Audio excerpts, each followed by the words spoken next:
That's recording started. I'm just waiting for a few more to join the meeting. Okay, thank you.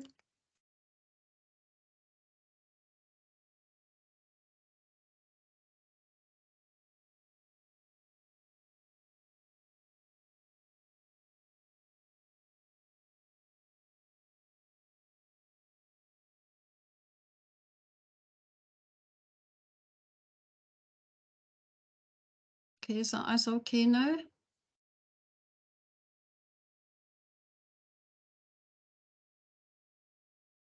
Is that us ready to rejoin, Douglas? I think that's everyone in, isn't it? Aileen?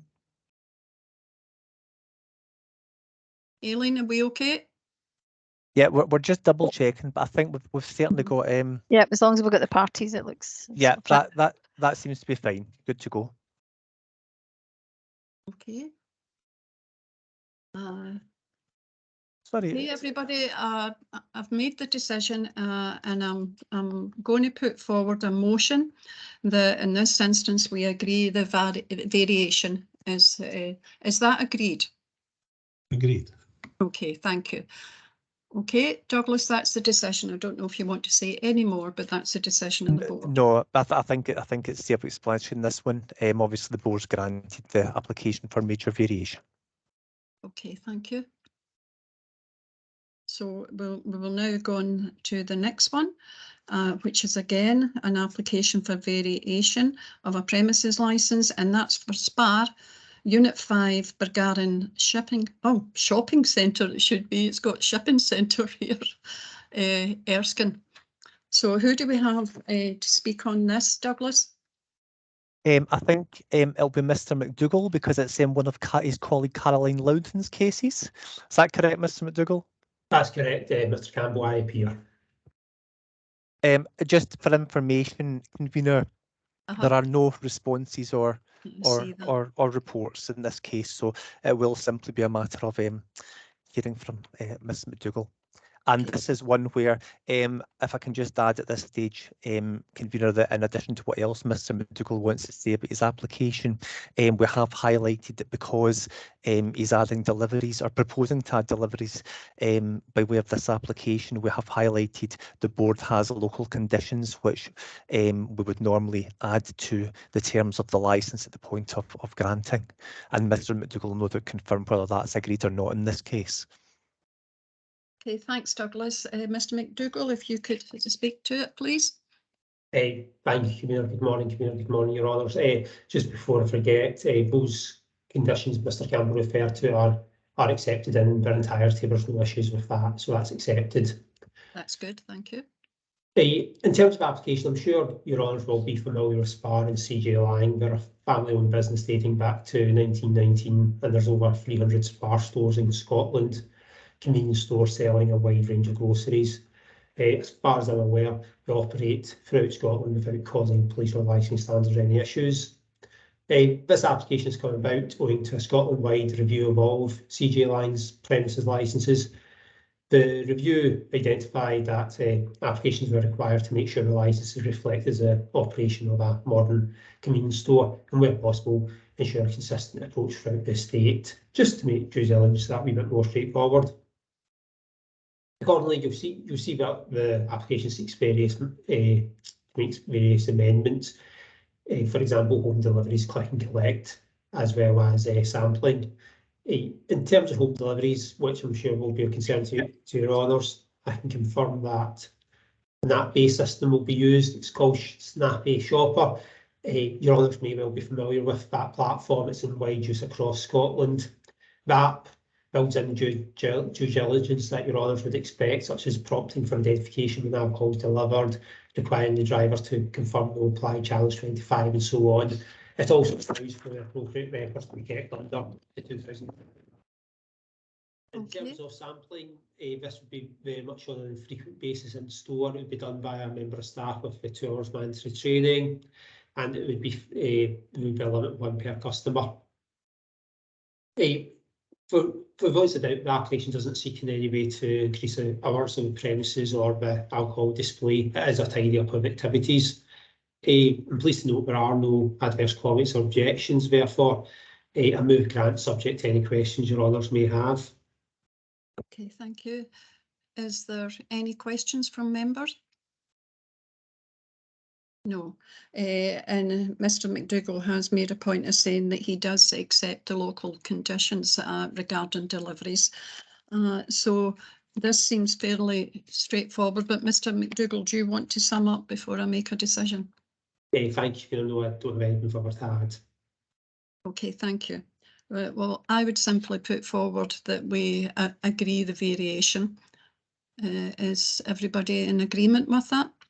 Agreed. Agreed. Right, okay, that's agreed. Douglas, I don't know if you want to say any more, but that variation is agreed.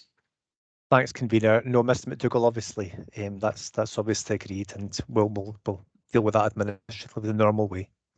Thank you, your honours. Thank you, Mr Campbell. Thank you.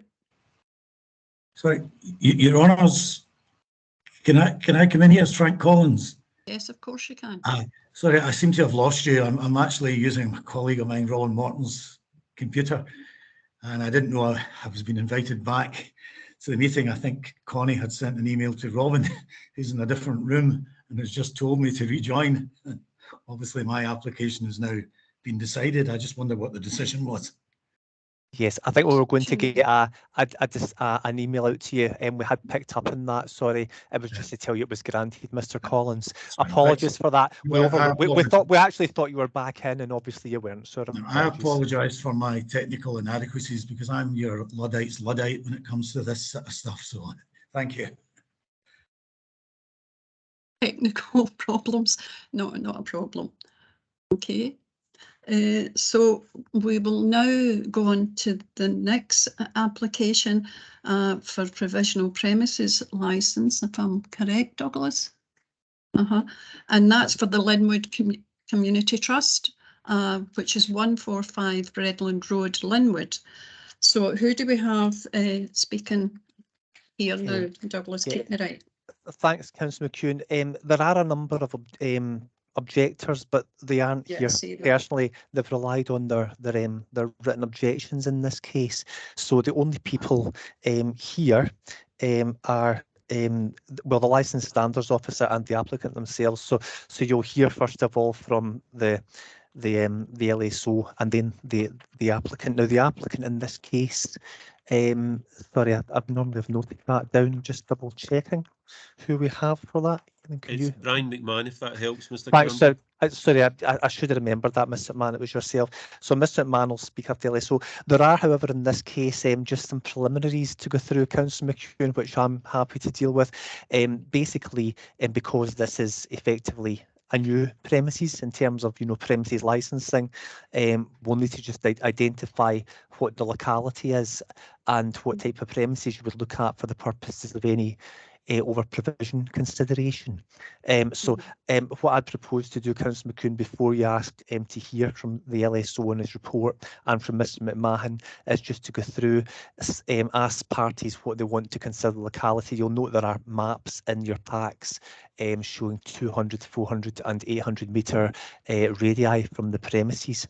And what we'll basically ask for submissions from Mr McMahon, and that there'll be a matter for board to decide what locality to look at. I'll confirm the numbers, and then the board will be asked for to look at all premises or premises of a similar type, and then we'll move on from there with the matter. And obviously you can consider the written material as well as the information that's put forward by the applicant. Can I just confirm before I do that, Mr McMahon, that you have no preliminary issues? No, none at all.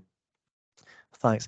In that case, then, Mr McMahon, you'll see from the paperwork that's been sent to you, they've been sent a plan which contains 3 circles on it. The smallest circles are radii from the application premises of 200 metres. The middle one's 400 metres. The outside circumference is 800 metres, and there's also figures for each of these areas. Can I just ask you to confirm, Mr McMahon, what your submission is in relation to what should be considered the locality that we consider for the purposes of over provision being determined in this application? Yeah, Mr. Campbell, I'd put forward that we're a very, very different type of proposition to anything that's within any of the radiuses or radii that given. But for the purpose of this, I'd go for 200 metres if your honours were happy with that. Okay, convener, are you have you a motion as to what we agree as locality then? Are you happy to propose the 200 metres for members to agree? So that's the smallest of the three circles that you'll see in your pack at page 26. And then it's 400 for the next one, correct? Yeah, the next size up's 400 metres, and then 800 metres is the outside circle. It's a little faint on the print, but yeah. Yeah, okay. Well, I think I would probably put forward the 400 locality. Okay, can I just ask if members are happy to agree the 400 locality? Agreed.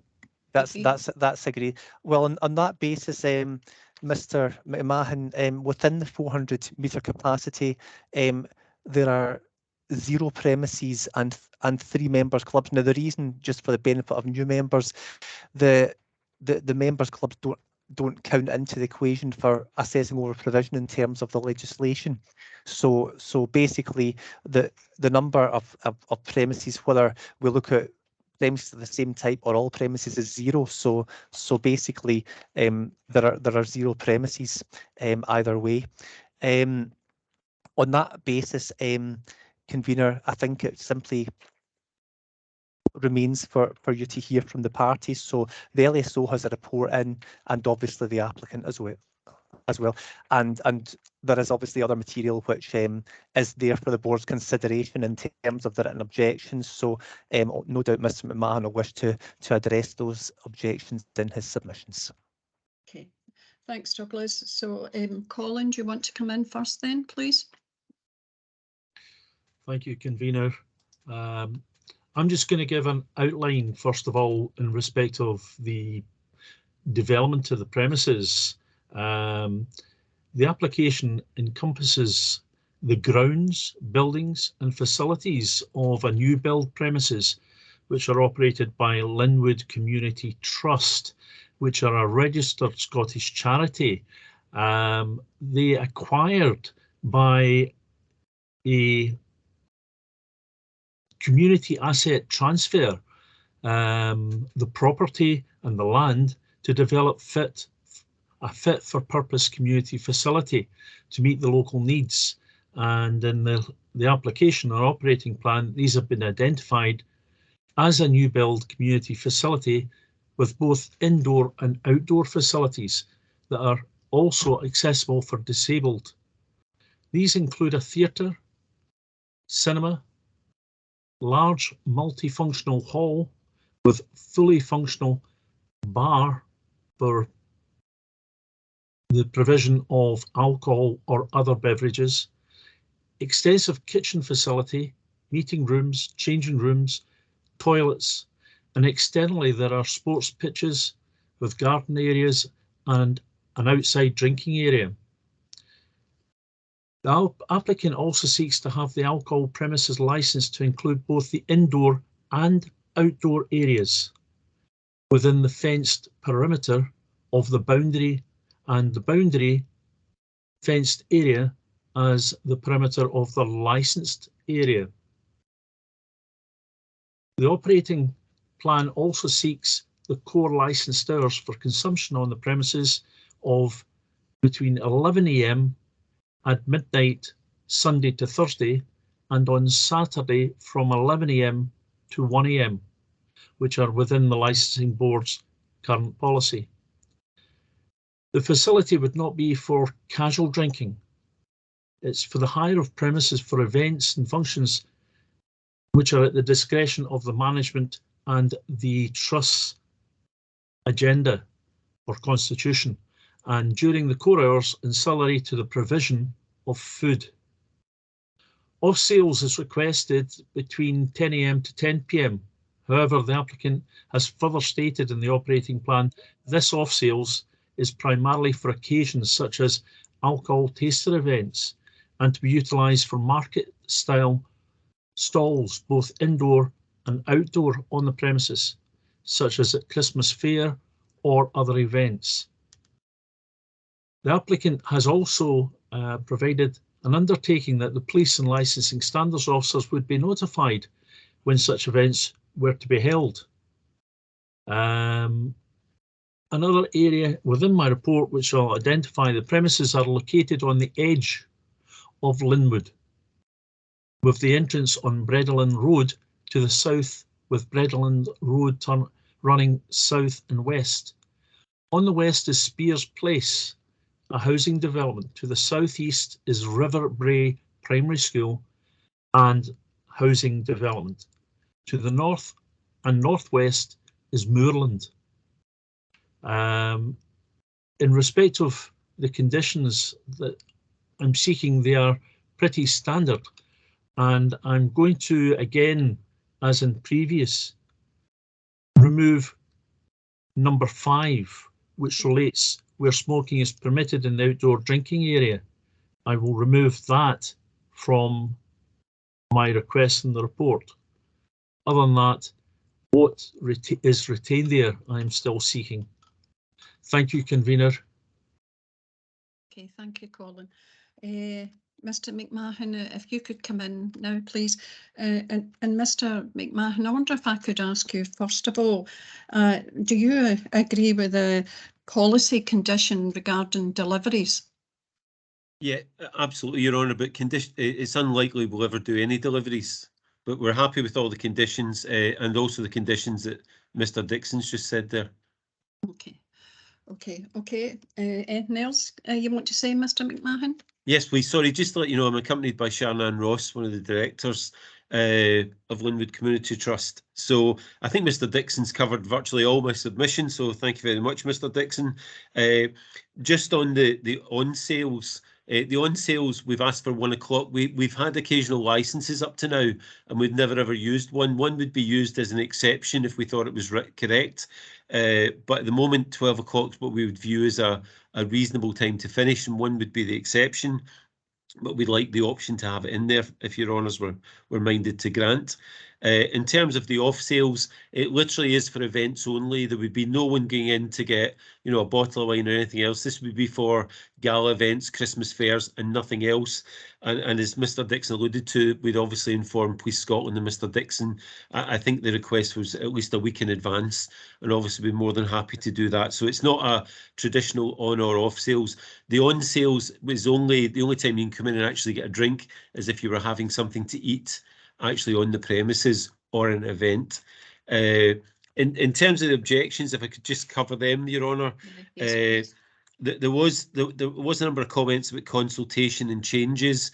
Obviously, when the premises was being put together, there was a number of events in terms of consultation. Then they moved on to the actual operational stage, if you like. Now, there were a number of changes. There were funding cuts, and because of that, they had to change the blueprint, which meant changing rooms and toilets, unfortunately, went externally. That would be one of their next aims, is to get changing rooms and toilets in there. To be clear, though, the toilets and changing rooms are used by numerous football clubs, including St Mirren Ladies professional team, and we've had absolutely no complaints. So, it's not an old cabin we've stuck them in. It is a properly kitted out porta cabin, and the facilities are good. In terms of lighting, if we've ever left the lighting on, we apologise. We can't afford to leave it on. It's been a mistake. There is a timer there, but as Your Honours know, things occasionally go wrong. But it's never our intention to leave the lights on, and that's obviously something we're even more focused on, given the price of energy just now. Perhaps the biggest issue, Your Honours, noise. And it's not just noise at night. We've only ever had 2 people complain. That's Mr. and Mrs. Craig to our faces, as it were, and both come in, lovely couple, and basically it's the noise during the day and at night, and that's something we're trying very, very hard to work on. We've got new signage going up, that's ordered. That will go up to replace the present signage. We have a personal licence holder there at the moment for every event. The personal licence holder, wherever possible, is at the door to see everyone off, to calm them down, to make sure they don't think they should be carrying on a conversation in the car park for the next half hour. We do emphasise the fact we're going to lock up in 10 minutes and please get out, although we're not, because we obviously have cleaning up and everything else to do. But we try to push that on as much as possible. And certainly as managers, that's one of the key focuses, and will remain so over time. Just for the avoidance of doubt, referees get to change in the proper place. We don't have VAR in Scotland, but we've got nice changing rooms for them. Subject to questions, Your Honour, I think it's a fabulous community facility, you know, as Mr Dixon described, and subject to questions, I'd move grant. Okay, thank you, Mr McMahon, and you are recognising that the noise issues do need to get addressed, and you take that on board. Is there any questions from members? Don't see any questions, so Colin, can I ask you to sum up, please? Thank you, Convener. There's nothing further for me to add. I think I've covered most of the presentation earlier. Thank you. Thank you, Mr McMahon. No, just to thank you very much for your time, Your Honour, and certainly the LSO Colin, Aileen, Connie have given us great support in this application, as they do always, and I think that should be recognised. So thank you very much, Your Honours. Okay, now I'm going to have a very short recess, and then I'll make my decision. So if we could leave, please, the press and public, you'll be coming back shortly.